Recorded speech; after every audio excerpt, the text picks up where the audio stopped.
Hi everyone, it's Lisa with InkandInspirations.com. In this video, I wanted to show you how I create a batch of cards or mass producing, and in this case, it's more Christmas cards that I needed to make.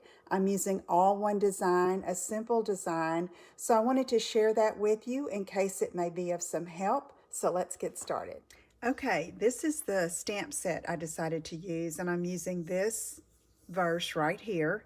And so here's the card we're making. You can see it's a very simple design, but when you're mass producing cards and you need to get quite a few of them, which I'm making, I don't know, between 20 and 40 of these, and I did all of my cutting first, okay? And I forgot to score all of these, but I have one score that I'm going to assemble this card for you. And that makes it so much easier if you just get all the pieces ready and then you can just create and keep going. Okay, so let me just walk you to the process of how I think it's easiest for me. The only thing I did not pre-cut is my ribbon. And that's because I like to tie it with it still on the bolt so I can conserve as much of it as I can and not have too much waste. So for this particular verse here, what I do is I measure the actual stamp, which this is the actual size. Not always is, so you want to be sure you measure the stamp. Here it is. It's right in front of me because I'm going to be using it. And you want to include all of the image or all of the verse. So I would say that's 2.5 by 3.25 or so.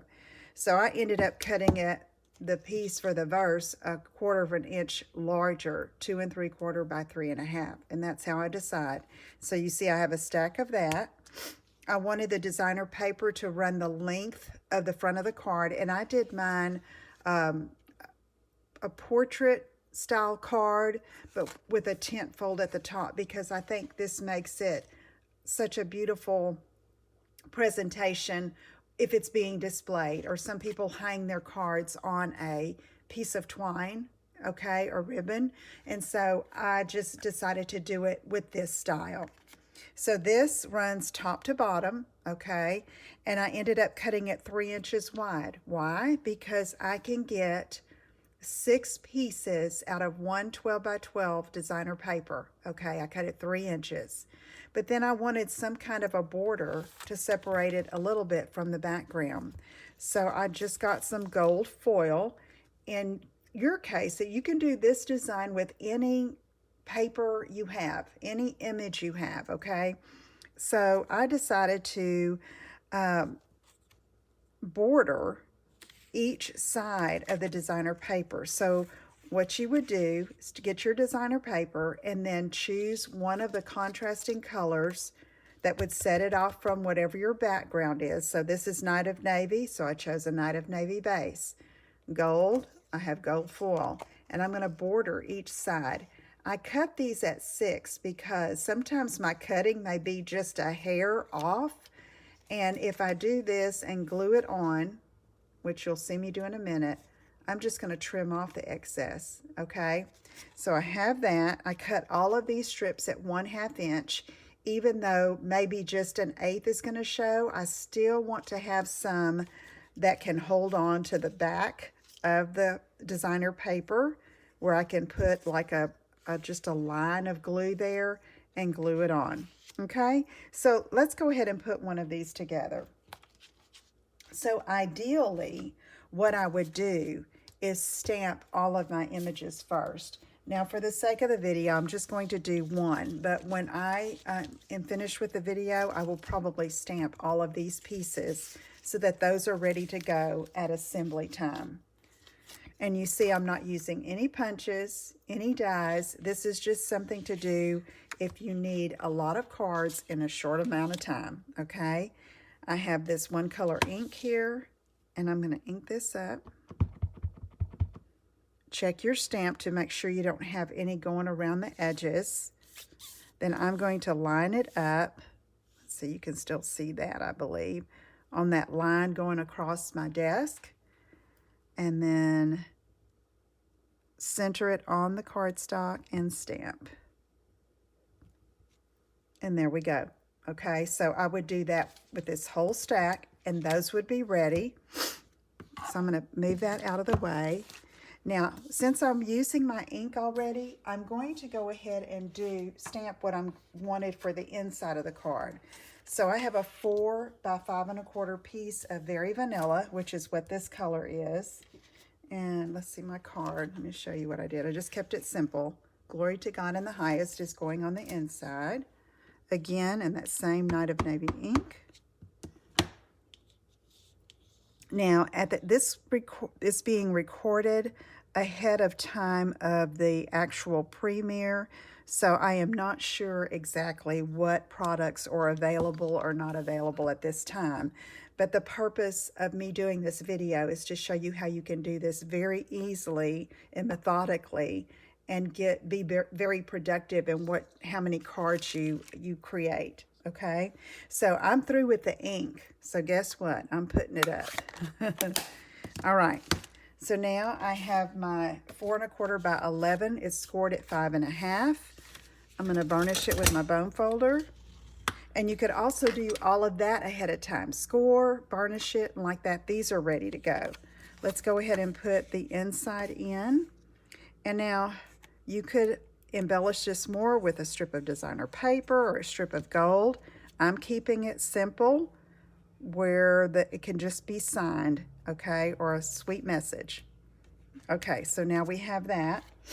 The next part we're going to do is we're going to take a piece of the designer paper, which is here, and I'm going to take 2 pieces of the gold foil. We'll set this aside.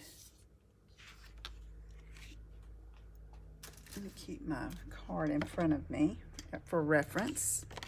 And I'm very careful just to put a minimal amount of glue along the edge and kind of spread it out.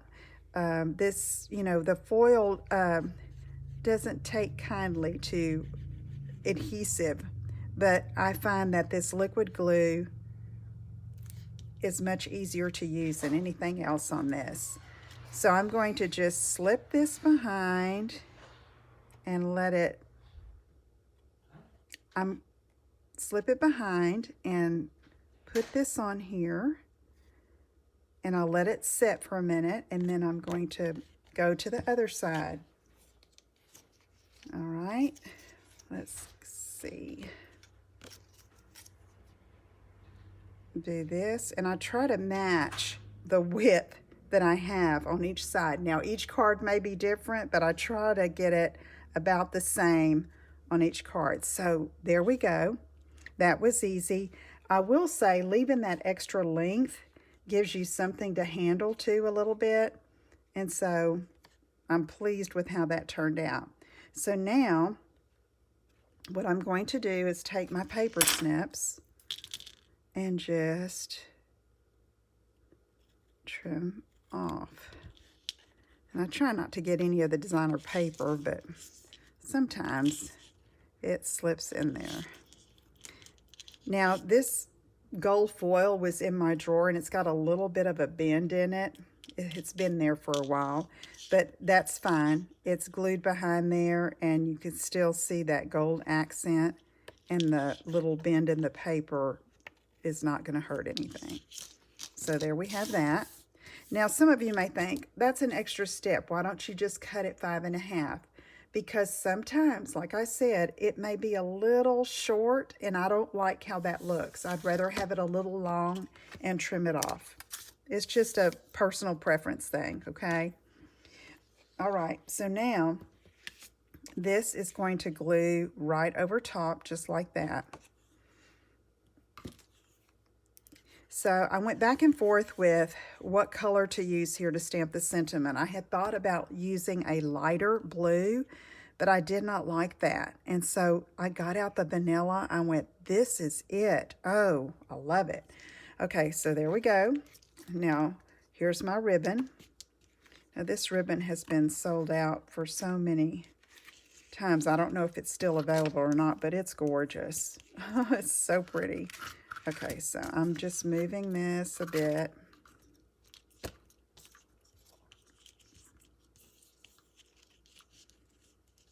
And I'm going to tie just a simple knot.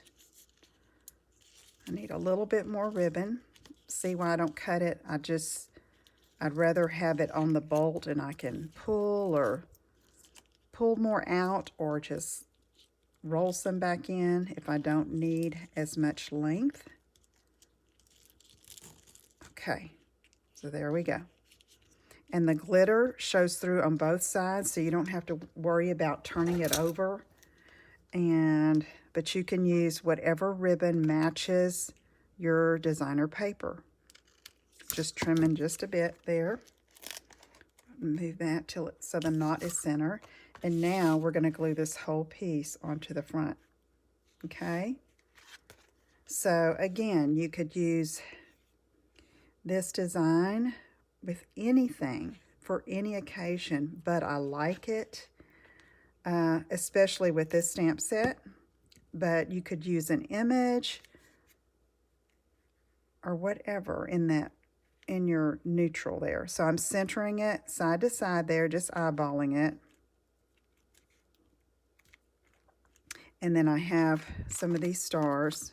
I'm not sure if these are available. They've been unavailable for so long. And I just take one of the stars, and I decided to keep it on the vanilla right there. Okay. All right, there is a simple card that you can mass produce, but as I'm sure you'll agree, it's pretty elegant and would be well received for someone during the holiday season. So I'd love to know if you try this design. If you are not a member of our Ink and Inspiration Stampers group on Facebook, it's a private group that you have to request to join and answer a couple of questions. I'll let you in and you can share your designs there. We'd love to be inspired by your creations. So thank you so much for joining me. And until next time, make a card, send a card, and make a difference. Take care, everyone. Bye-bye.